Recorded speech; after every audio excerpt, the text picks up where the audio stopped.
if it wasn't bad enough that over the last few months, current Federal Reserve Board of Governors have been lobbying to end quantitative tightening, to end interest rate hikes, and to possibly start quantitative easing again in the near future, on Monday, which is yesterday, we had one current Federal Reserve Board of Governor, the Fed president of Chicago, Charlie Evans, and former president of the Federal Reserve Bank of Minneapolis from 2009 to 2015. Okay, I'm going to botch this name. I'm going to do my best. Narayana Kocherlakota. I think I did okay on there, but I'm not sure how our Indian listeners will feel about that. So Narayana Kocherlakota. So just more ridiculousness from the Keynesians and neo-Keynesians yesterday. Let me quickly read some of their quotes. So Charlie Evans, I believe. Okay, let's get to the quotes here. To fix this problem, I think the Fed must be willing to embrace inflation modestly above 2% 50% of the time. Indeed, I would communicate comfort with core inflation rates 2.5% as long as there's no obvious upward momentum and the path back towards 2% can be well managed.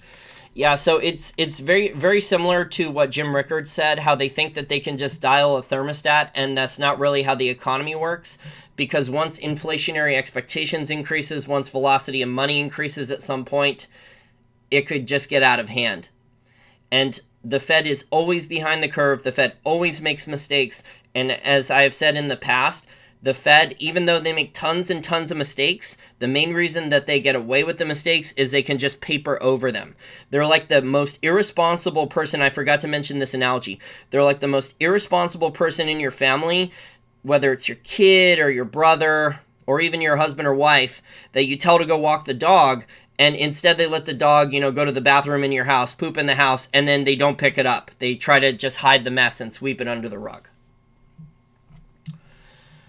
So we have Federal Reserve current and former Federal Reserve presidents arguing for targeting a higher inflation rate. So the Charles Evans interview that's in Zero Hedge that I briefly mentioned about, it's not quite as bad as the one I'm going to talk about right now. Okay, so let's read from this Bloomberg Op-Ed piece from yesterday, Narayana Kocherlakota. I think I did okay there. The Fed needs to fight the next recession now. The subheading is its tools are limited, so the central bank, I guess they forgot to type bank, must compensate by being aggressive. Okay, skipping ahead. There's always something here. Okay, the Fed should be taking steps now to prepare. The Fed will have arguably less firepower than in any previous recession. Consider its ability to stimulate growth by lowering interest rates. In the early 2000s, when the tech bubble burst, it had to lower rates more than 5 percentage points to keep the unemployment rate from rising much above 6%. In the last recession, amid the severe shock delivered by the financial crisis, even that wasn't enough. Unemployment rose into double digits despite interest rate cuts of more than 5 percentage points. Now, it looks like the neutral interest rate over the next few years, the central bank's starting point when the next downturn comes could be as low as 2.5%. Oh, there's a grammar error in here. I caught one. So unless it takes rates into negative territory, which seems unlikely, its response can be only about half as large as in the last two recessions. True, the Fed has other options. It can, for example, buy bonds and mortgage-backed securities to push down longer-term interest rates, as it did to fight the last recession. But many economists, including the writer of the article, remain unconvinced that these actions had or will have much effect. Well, at least they're admitting some of these morons are admitting, some of these idiot savants are admitting their mistakes. Some of them are past massive mistakes ex post facto. Okay, sorry, I just went off and around. Let me continue reading the article. It can also try something new, such as raising its inflation target or targeting prices in a way that would allow it to make up for lost inflation. Oh my God, Keynesian. I'm not reading the article now, but oh my God, Keynesians, making up for lost inflation? Are you freaking kidding me? Let's take a look at the Chapwood Inflation Index. I'm going to go off on a tangent. I will get back to the article. Chapwood Inflation Index now, I have it up, and this is the most accurate. It is free. I've interviewed Ed Butowski in the past. Ed Butowski came out and supported Trump, and they ran him off of Twitter. They tried to ruin the guy's life with death threats and other stuff. but he still has he's overall a pretty good guy, and he has a Chapwood Inflation Index, which I think is he uses John Williams' Shadow Stats methodology, and he goes more accurately. He surveys, I think, 500 consumer items twice a year from a bunch of different cities, so he pays for the survey. And the inflation that we have is just astronomically high. New York City has had an average 5-year average of 11.5% inflation. Los Angeles has had an average of 11.6% inflation for 5 years. Chicago has had an average of 10.9% inflation. Houston has had an average of 8.8% inflation. Houston's actually one of the lowest numbers here. Philadelphia has had an average of 10.6% inflation. Phoenix has had an average of 8% inflation. San Diego's next. San Antonio has had an average of 8.8% inflation. Texas, it looks like Arizona and Texas have had lower inflation rates relative to the other cities, which is why the Californians that ruined California with more taxes and rules and regulations and electing crazy politicians are now moving to Texas. Don't worry, they'll ruin your state too, if it's not already ruined. And San Diego has a astronomically high 12.4% 5-year average annual inflation rate. I know one of my listeners was commenting about how his rent has doubled. He's lived in the same place for a decade and his rent has doubled in about 10 years. So that's not hyperinflation, that's really bad stagflation. So these numbers, and Dallas, I'll just read the top 10. Dallas is at 9.1%. San Jose is at 13.2% average annual inflation, 5-year average annual inflation rate. I don't know why Washington, D.C. is not on here. I think it would be one of the highest. It's at 11.8, which is actually above the other ones. A lot of the other ones I read. 11.8. It's above everything else except for San Diego. That's a little surprising. Well, where's San Francisco on here? San Francisco's the other one. San Francisco is the highest at 12.8, looks like. I don't know why San Francisco and San Jose are the two highest. Shocker. Okay, back to the article. Sorry, got off on tangent. I got pissed off that this Keynesian, this former Federal Reserve president of the Minneapolis Federal Reserve Bank, went off and said we need to make up for lost inflation. My God.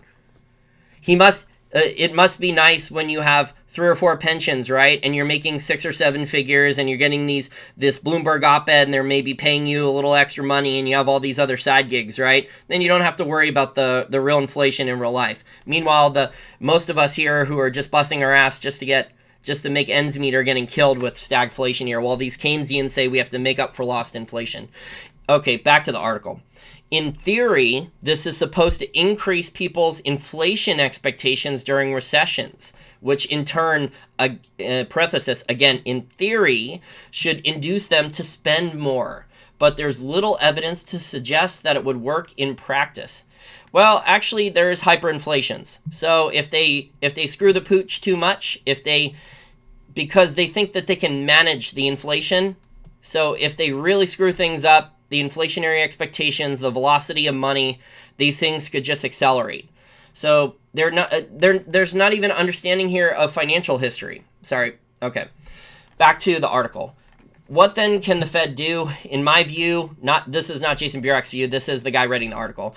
It needs to be much more aggressive in using the limited tools that it has. For one, if your medicine chest is nearly empty, you want to keep your patient as healthy as possible. That means cutting interest rates now to lower the unemployment rate even further. Doing so could also boost demand during any recession. People come to expect stronger recoveries. They will be more likely to keep spending even in downturns. Let's see here. Let me see if any of the rest of the article is relevant. Okay.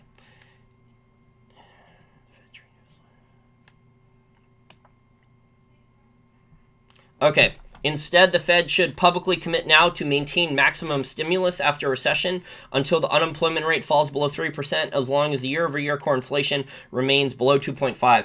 Yeah, but the government inflation data is cooked. So you have the government inflation data, which you have all these money managers on Twitter, hedge fund guys saying there is no inflation, or if they admit there's inflation, there's only been asset price inflation. And then I try to ask them questions on Twitter like, are your bills going up? Because mine are going up. Are you okay with paying like $30 for a halfway decent hamburger, french fries, and a drink at a sit-down restaurant? Because that's what's coming if the Fed keeps doing this garbage. Welcome to dystopia, right? This is a new normal, guys. So the Fed, this guy, I'm shocked, this particular Keynesian, maybe he wasn't MMT or neo-Keynesian enough, he wasn't arguing for negative interest rates. This guy only wanted interest rate cuts, so zero interest rate policy to start cutting immediately, and a higher inflation targeting. So, hey, let's shoot for 3%. Hey, let's shoot for 4%. And if it goes over, who the hell cares?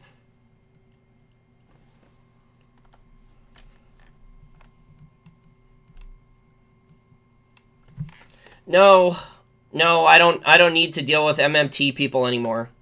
Because the MMT people were saying that China is the best model. MMT would just accelerate everything the Keynesians and neo-Keynesians are already doing. It would destroy the currency very quickly. And foreigners, and they're like, oh, we can print as much of our own currency as we want. Well, would tell that to foreigners then. Foreigners would not want the currency. And then imports would become very, very expensive. There would be, the best case scenario for MMT implementation would be much higher stagflation and much higher taxes. I mean, we're going to get because of the people in power, the views that they want and how they don't want to allow deflation because they can't tax it, and also some of the other problems that deflation could cause. The economy really needs deflation. I think I've tried to explain this, but they won't allow it, okay, because they can't tax it.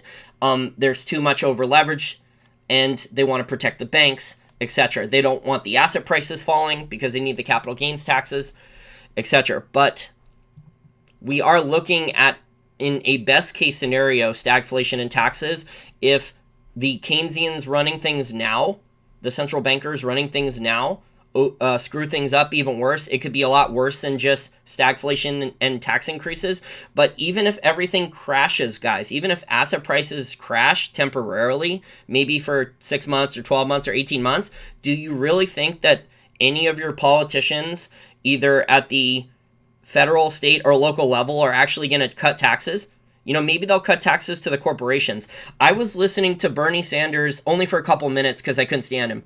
And he was on the Fox town hall yesterday to try to get votes, to try to flip people who voted for Trump in Bethlehem, Pennsylvania. And someone asked him about tax cuts and why he didn't pay taxes, why he made money on his book. And he started blaming how the corporations, I don't have notes on this. This is off the cuff.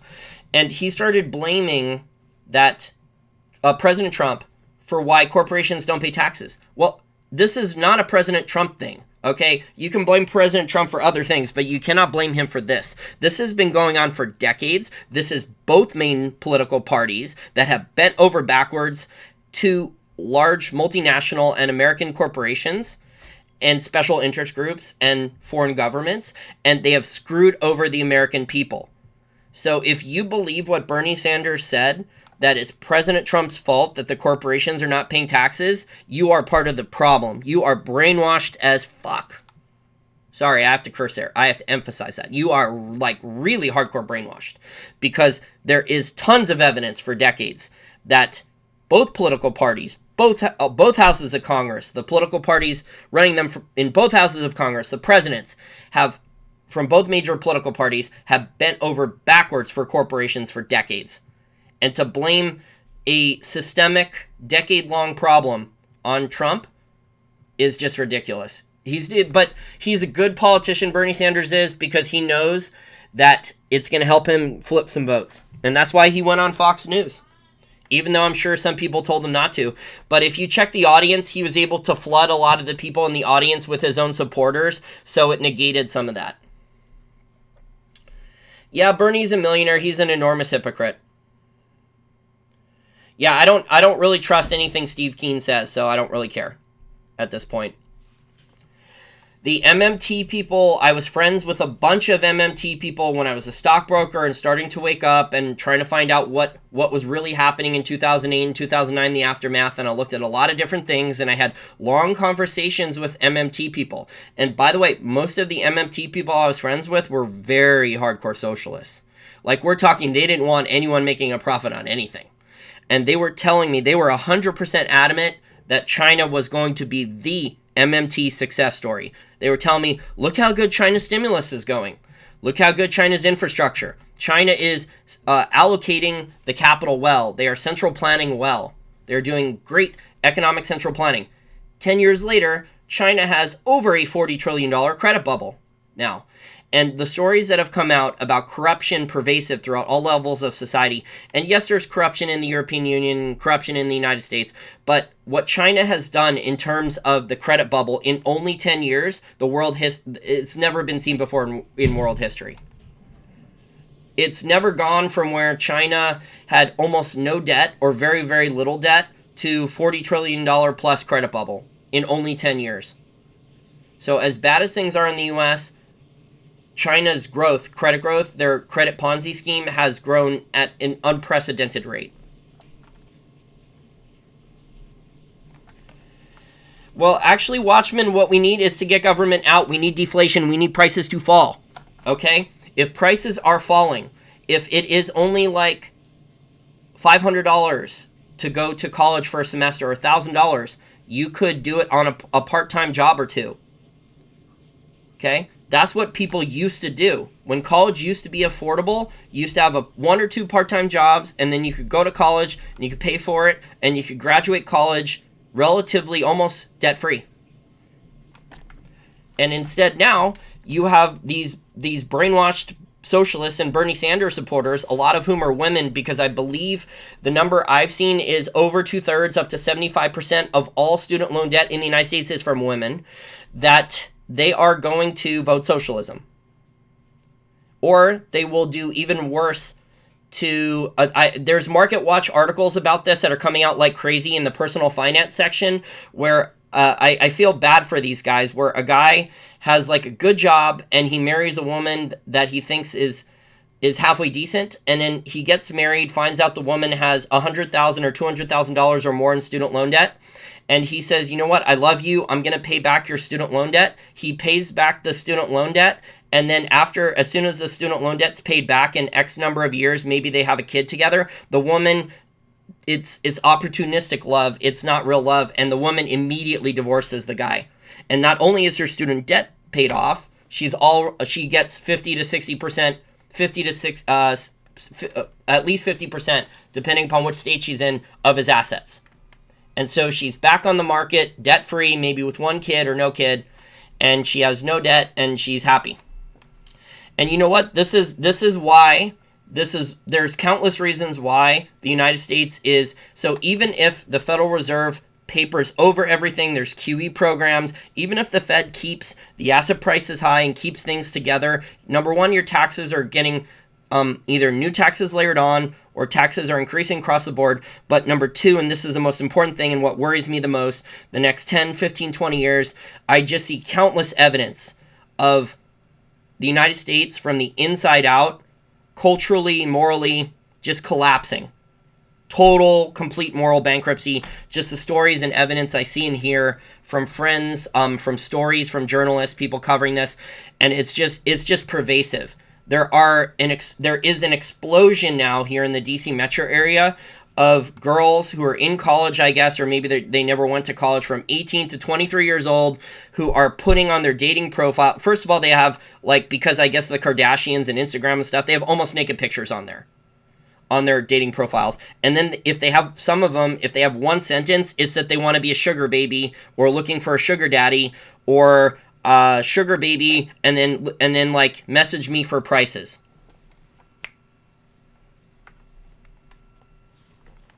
So until this changes, the moral bankruptcy, families are being destroyed in the U.S. Marriages are not going to really... Maybe you'll find a unicorn. Maybe. I wouldn't bet on it, but Foreign women, from what I've heard, many of my listeners email me, and the Americans that are either divorced or single and have had American listeners or European listeners or Canadian ones that have had problems with Western women have gone to Asia and Eastern Europe and Latin America, and they've found better women there. But the country is just what was normal in the past, with like a normal family and a marriage and, you know, normal basic things that were the United States. Some of the keys to the United States may be economic prosperity in the 50s through 70s or after World War II. These things are all collapsing.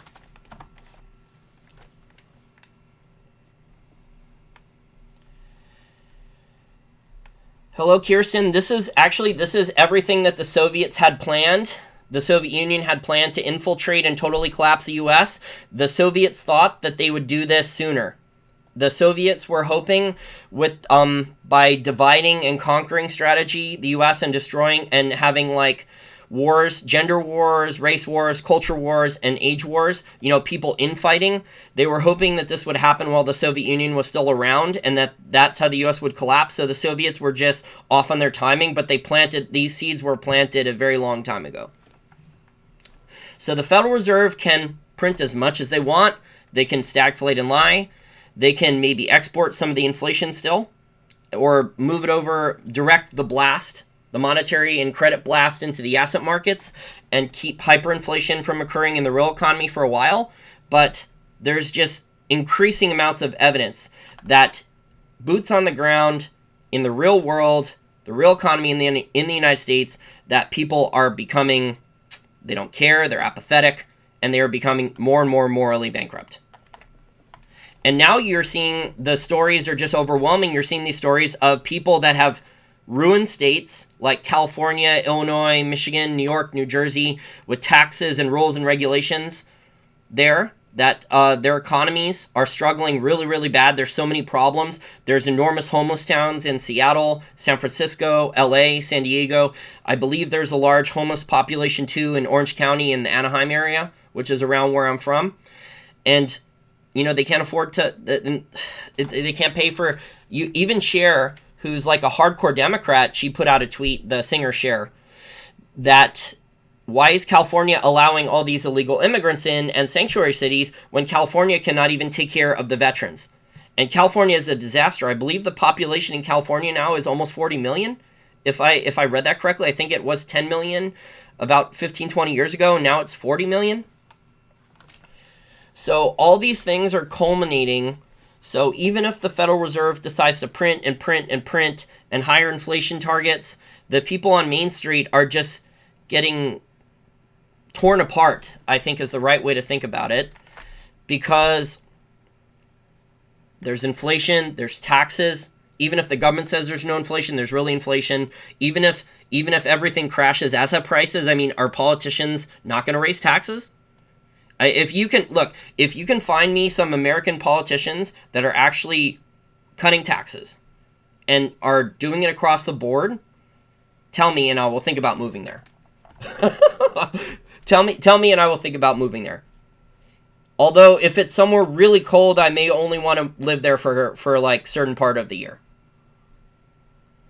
Well, Cher proved that the position that the Democrats have, especially the California Democrats, which are some of the craziest, is the most hypocritical. Because you have the new governor of California, he went to like El Salvador and Guatemala. He's not even focusing on his own state. He's trying to be a globalist.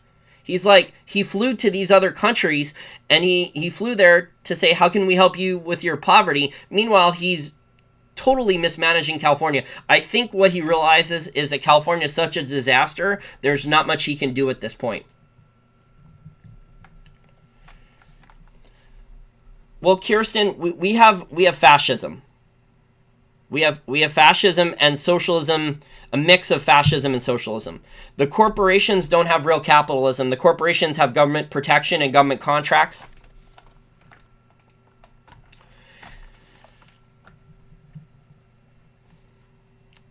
Watchmen, I hear Asia is nice to travel to. A lot of my listeners, the ones who are the happiest listeners, and I tell my friends this in person, because a lot of my friends who have shitty jobs around here, They're like, man, I don't know if I want to live I don't know if I want to live in the U.S. too much longer. There's so much stress and all this other stuff. And my happiest listeners who email me tell me that life is good for them now in Asia and Eastern Europe and Latin America.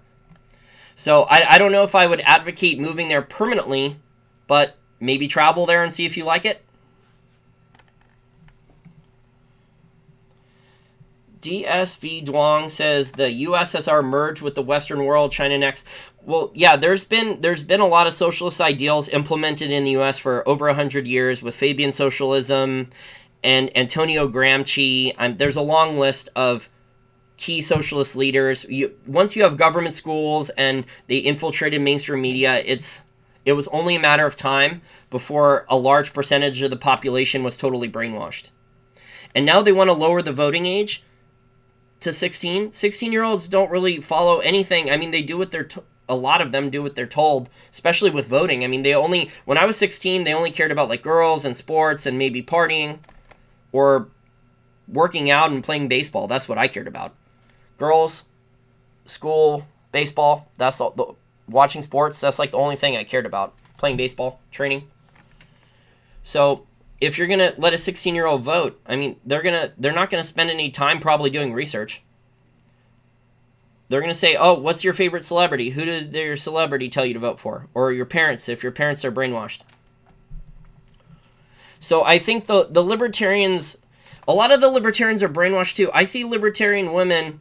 This is another rant. I probably shouldn't say this on here, but I'm not going to name any names. But I see libertarian women emasculating their boyfriends or husbands on their large social media platforms. And a lot of them are just saying, like, they haven't said it specifically, but you can tell with the tone and the stuff they say that they just enjoy shaming and making fun of and emasculating men. And so even though they know they need a boyfriend or husband, a lot of them, that they say nasty insults and really mean stuff all the time.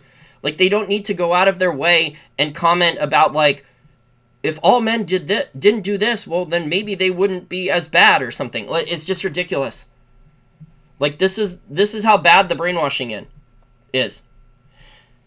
I don't know if I'm full MGTOW. I've been watching a lot of the Rollo Tomasi podcasts for Red Pill, so I don't quite know what I am, but I'm more awake now. I'm just fed up. I mean, we're almost at a point here where dating here in the DC metro area where women are just gonna, on their dating profiles, list their prices. We're almost there. I mean, some of them have, like, you have to message me to get prices, but we're almost there. Probably another couple bad years of a worsening economy and inflation and taxes.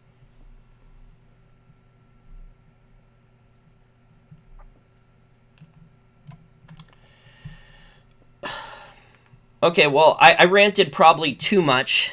The main thing, though, is that normally what the Fed does. So if I could summarize things really quick, I went off on some rants that probably not.